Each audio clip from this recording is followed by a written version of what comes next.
مطلب کہنے لگے، مجھے یقین ہے کہ میرا پوتا بڑی عزت پائے گا اور دنیا جہان میں اس کی تعریف کی جائے گی، اس لیے میں نے اس کا نام محمد یعنی تعریف کیا جانے والا رکھا ہے۔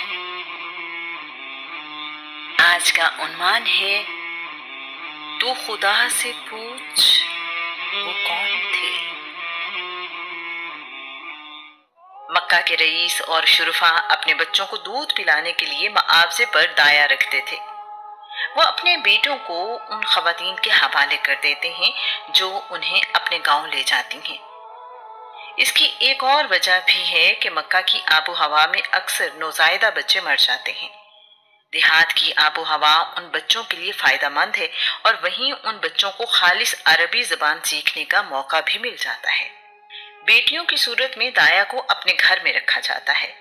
جس طرح عرب کے رئیس اپنے بچوں کے لیے دایا ڈھونڈتے ہیں، اسی طرح دیہات کی خواتین دائیاں بھی سال بھر مکہ آتی رہتی ہیں کہ بچہ مل جائے تو انہیں پیسوں کی صورت میں خوشحالی ملے۔ قبیلہ بنی حوازن کی شاخ بنی سعد کی 10 عورتیں اسی غرض سے اپریل 571 عیسوی کے آخری دنوں میں مکہ آئی ہیں۔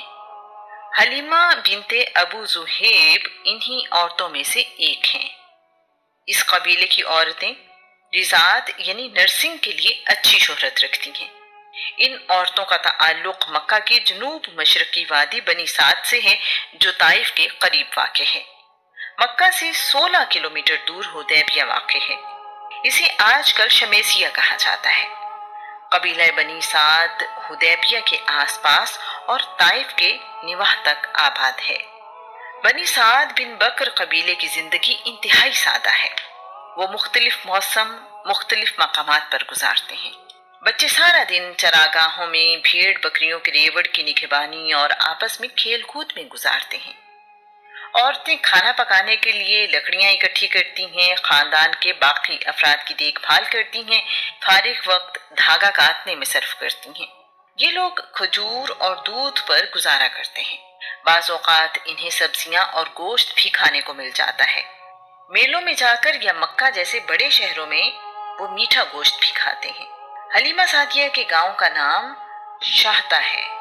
یہ ایک پہاڑی گاؤں ہے جو مکہ سے تقریباً 150 کلومیٹر دور ہے۔ پہاڑی کے دامن میں ایک باغ ہے۔ حلیمہ سعدیہ کے گھر کے قریب ایک کنواں ہے۔ غالباً رسول اللہ اس کنویں سے پانی پیتے ہوں گے۔ بنی سعد کی عورتیں عام الفیل یعنی 571 عیسوی میں مکہ آئی ہیں تو ان گھرانوں میں گئی ہیں جہاں وہ پہلے بھی یہ خدمت انجام دے چکی ہیں۔ ایک اور دایا حمزہ کو دودھ پلانے کے لیے لے چکی ہے۔ حلیمہ سعدیہ بنی عبد المطلب کے گھرانے میں آئیں تو پتہ چلا کہ عبد المطلب کے گھر پوتا ہوا ہے۔ حلیمہ کے علم میں آیا ہے کہ اس بچے کے والد عبداللہ وفات پا چکے ہیں، تو سوچنے لگی یتیم کو لے کر جاؤں گی تو شاید دنیاوی اعتبار سے اچھی خدمت نہ ملے۔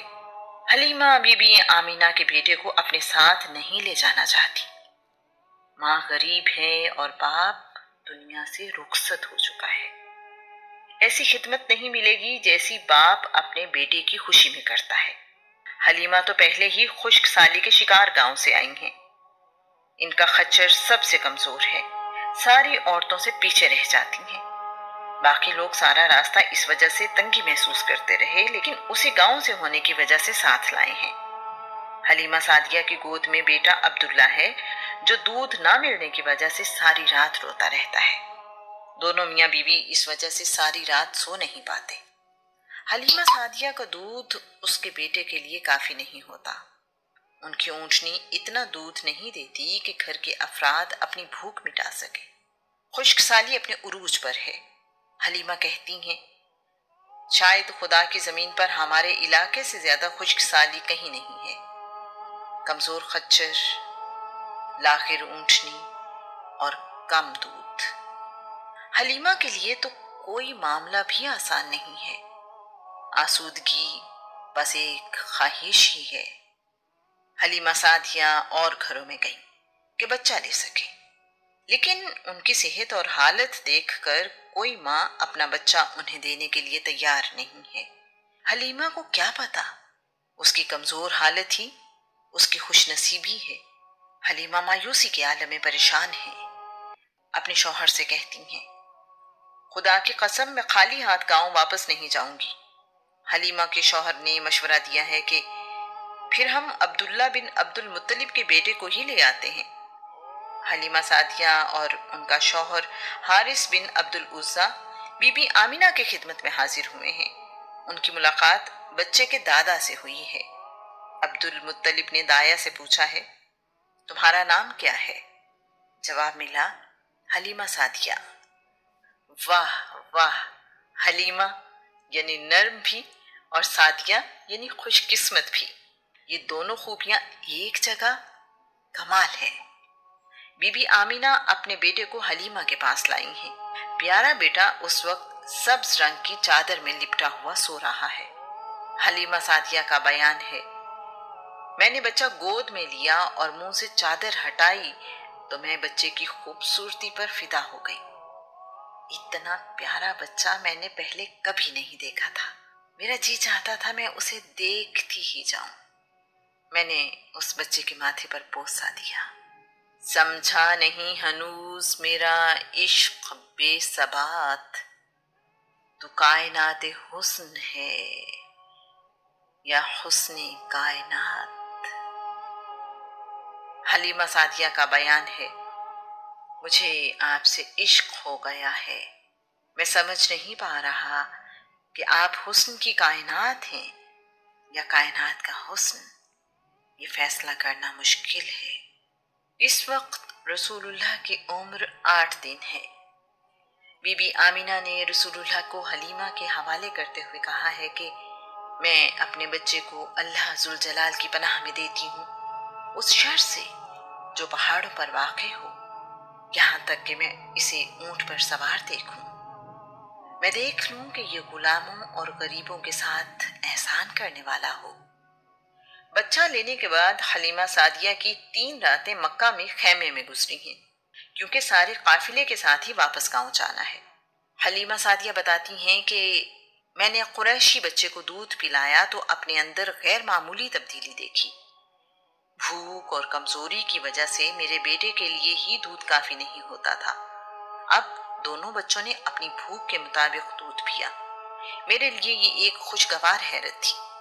حارث اونٹنی کا دودھ دوہنے گئے تو اونٹنی نے بھی خوب دودھ دیا ہے۔ وہی اونٹنی جس کا دودھ خشک تھا ایک لمحے میں بدل گئی۔ میں اور حارث نے دودھ پیا، اپنی بھوک اور پیاس بجھائی۔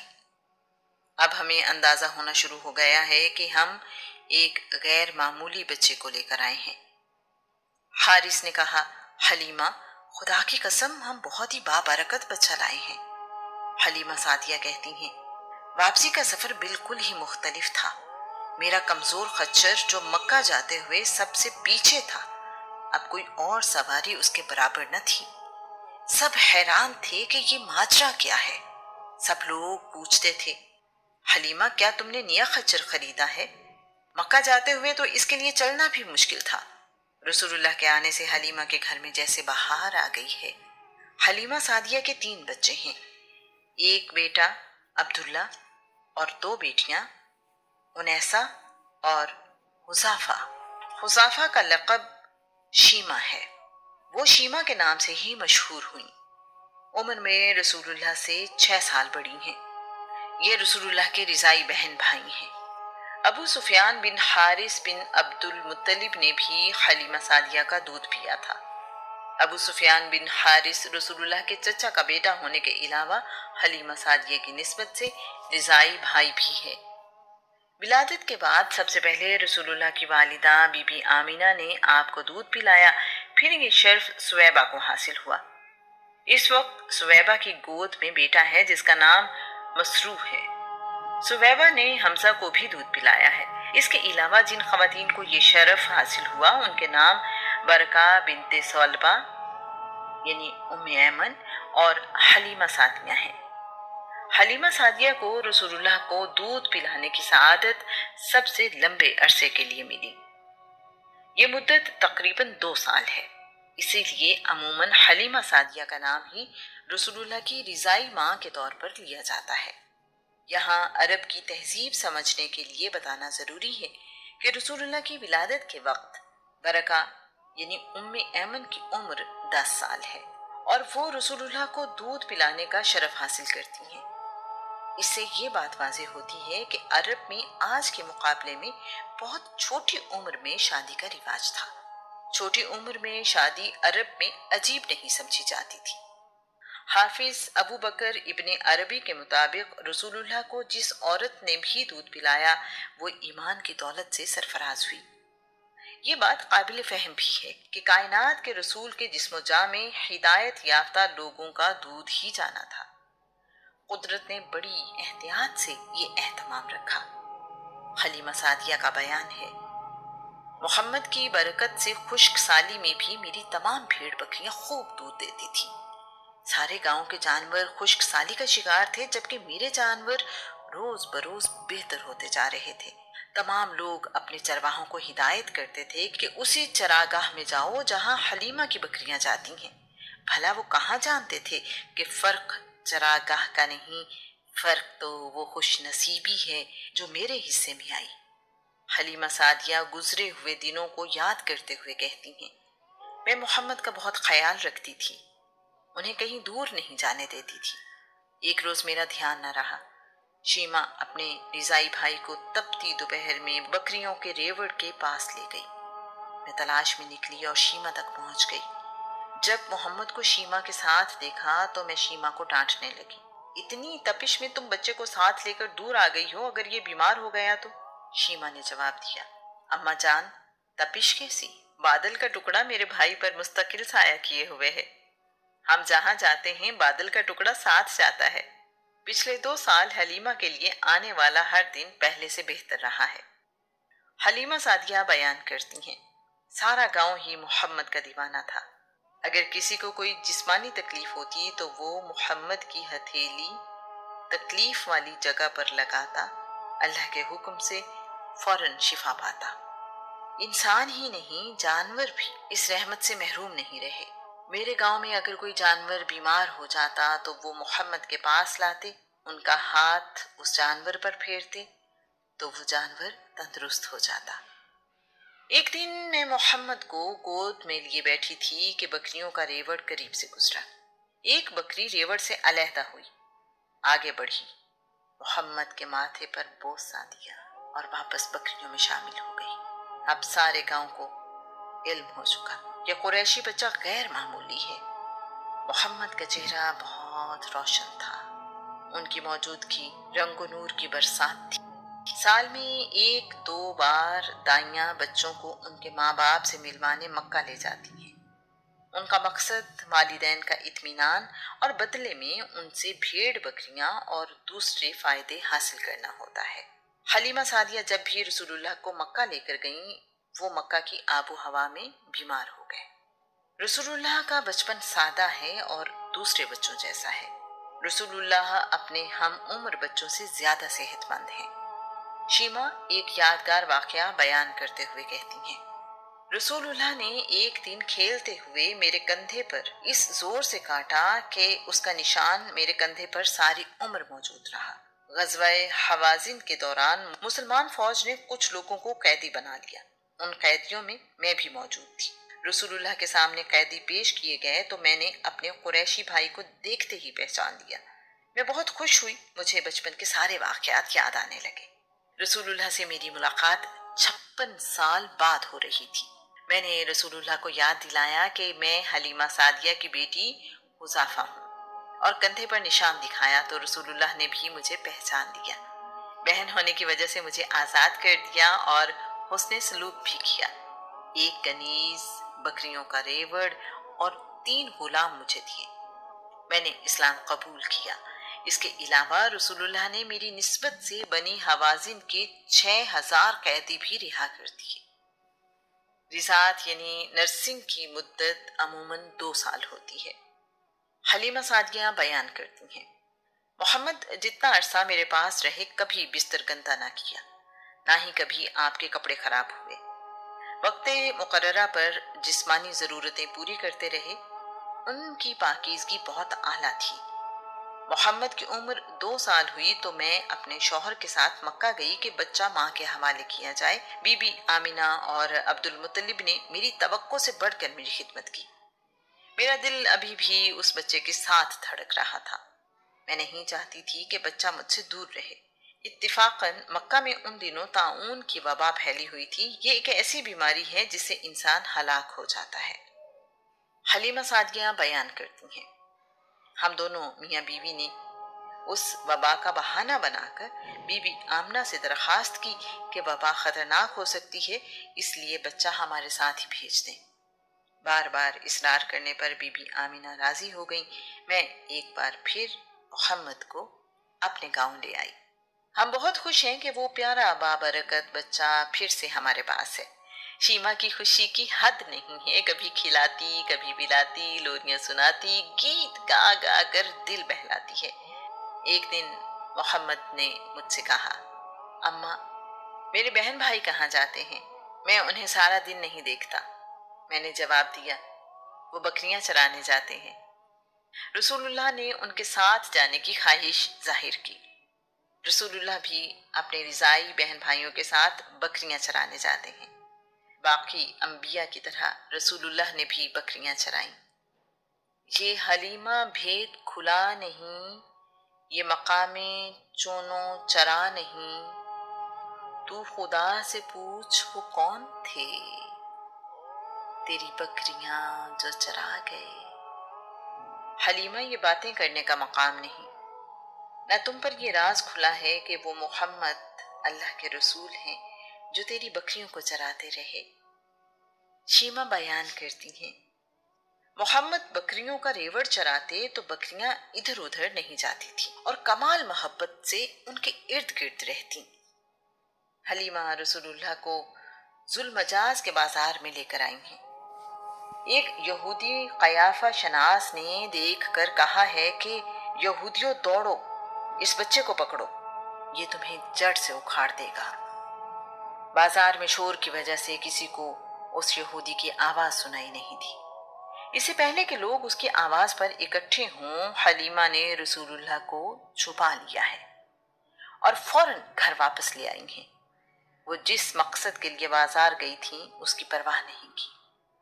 ایک دفعہ یہودیوں کا گزر حلیمہ سعدیہ کے گاؤں سے ہوا تو ان کی نظر رسول اللہ پہ پڑی۔ یہودیوں نے حلیمہ سے پوچھا ہے کہ اس بچے کا باپ کدھر ہے؟ حلیمہ نے خطرہ محسوس کرتے ہوئے اپنے خاوند کی طرف اشارہ کیا اور کہا ہے، یہ اس بچے کا باپ ہے اور میں ماں ہوں۔ یہودی کہنے لگے، اگر یہ بچہ یتیم ہوتا تو ہم اسے قتل کر دیتے۔ حلیمہ سعدیہ بتاتی ہیں، محمد کے دوبارہ ہمارے گاؤں آنے کے کچھ سال بعد ایک عجیب و غریب واقعہ پیش آیا۔ وہ اپنے بہن بھائیوں کے ساتھ کھیل رہا تھا کہ 2 نورانی صورت والے انسان سفید لباس پہنے ہوئے وہاں آئے۔ وہ محمد کو اٹھا کر پہاڑی کی طرف لے گئے۔ انہوں نے محمد کا سینہ چاک کیا۔ یہ دیکھ کر عبداللہ گھبرایا ہوا میرے پاس آیا، مجھے بتایا، اماں 2 آدمی قریشی بھائی کو اٹھا کر لے گئے ہیں اور انہوں نے اس کا سینہ کاٹ دیا ہے۔ میری تو جان ہی نکل گئی۔ دوڑتی ہوئی محمد کے پاس پہنچی، دیکھا تو وہ ٹھیک ٹھاک کھڑا ہے اور اس کی نظریں آسمان کی طرف ہیں، گویا کہ نورانی صورت والے جدھر گئے ہیں محمد ادھر ہی دیکھ رہا ہے۔ میں اور حارث دونوں پریشان ہوئے۔ محمد سے پوچھا تو اس نے کہا، سفید کپڑوں میں 2 آدمی میرے پاس آئے، مجھے اٹھا کر یہاں لائے اور میرا سینہ چاک کیا۔ میرے سینے سے کوئی چیز نکال کر باہر پھینک دی، میرا دل نکالا، ایک تشت میں رکھ کر پانی سے دھویا اور دل واپس میرے سینے میں رکھ دیا۔ میرے سینے پر ہاتھ پھیرا اور آسمانوں کی طرف اڑ گئے۔ اس سارے عمل میں مجھے ذرہ برابر بھی تکلیف نہیں ہوئی۔ اس واقعے کو شق صدر یعنی اوپن ہارٹ پروسیجر کہا جاتا ہے۔ رسول اللہ کی زندگی میں شق صدر کا یہ پہلا واقعہ ہے۔ ایسا ہی واقعہ معراج النبی کے وقت بھی پیش آیا۔ اس کی تفصیل پاک ہے وہ ذات جس نے سیر کرائی میں بیان کی جائے گی۔ حلیمہ سعدیہ اس صورتحال کے بارے میں بتاتی ہیں، میں نے محمد کی قمیص کا دامن اٹھا کر دیکھا تو زخم کا کوئی نشان نہیں تھا۔ میری جان میں جان آئی۔ میں نے خدا کا شکر ادا کرتے ہوئے انہیں گلے لگایا اور ٹھنڈک حاصل کی۔ بار بار چومتی رہی اور چہرہ تکتی رہی۔ 100 بار خدا کا شکر ادا کرتی رہی۔ مجھے کچھ سوچ نہیں رہا تھا۔ میں اور حارث محمد کو گھر لے آئے۔ ہم پریشان تھے اور گہری سوچ میں تھے۔ میں نے حارث سے کہا، کہیں ہمارے قریشی بیٹے کو کوئی نقصان نہ پہنچے۔ بہتر یہی ہے کہ ہم اسے اس کی والدہ کے پاس واپس چھوڑ آئیں۔ میں اور حارث محمد کو لے کر مکہ گئے۔ بی بی آمینہ سے ملاقات کی اور انہیں کہا کہ ہم آپ کا بیٹا آپ کے پاس واپس چھوڑنا چاہتے ہیں۔ حلیمہ سعدیہ نے شق صدر کا واقعہ بیان کیا اور کہا کہ ہمیں ڈر ہے انہیں کوئی نقصان نہ پہنچے۔ بی بی آمینہ نے کہا، اگر تمہارا خیال ہے کہ اس بچے پر کوئی آسیب یعنی جن بھوت کا سایہ ہے تو ایسا ہرگز ممکن نہیں ہے۔ شیطان میرے بیٹے کے قریب بھی نہیں آ سکتا۔ یہ تو بہت ہی رحمت اور برکت والا بچہ ہے۔ بی بی آمینہ نے حلیمہ سعدیہ کو وہ واقعات بتائے جو بی بی آمینہ نے حمل کے دوران دیکھے۔ رسول اللہ کی پیدائش کے وقت ہونے والے غیر معمولی واقعات کا ذکر بھی کیا۔ بی بی آمینہ بتاتی ہیں، جب محمد پیدا ہوئے تو میں نے دیکھا کہ آسمان کے ستارے بارش کی طرح مجھ پر برسنے والے ہیں اور محمد کو دیکھنا چاہتے ہیں۔ جب محمد پیدا ہوئے تو کسریٰ بادشاہ کے محل کی 14 برجیاں گر گئیں۔ ایران کے سب سے بڑے آتش کدے میں 1000 سال سے روشن آگ بجھ گئی۔ ہر طرف خوشبو پھیل گئی۔ بحیرہ سادہ یکا یک خشک ہو گیا۔ حلیمہ سعدیہ رسول اللہ کو بی بی آمینہ کے حوالے کر کے واپس اپنے گاؤں آ گئی ہیں۔ اب حلیمہ کے پاس رسول اللہ کی خوبصورت یادیں ہیں۔ رسول اللہ اپنی والدہ کے ساتھ مکہ میں رہنے لگے ہیں۔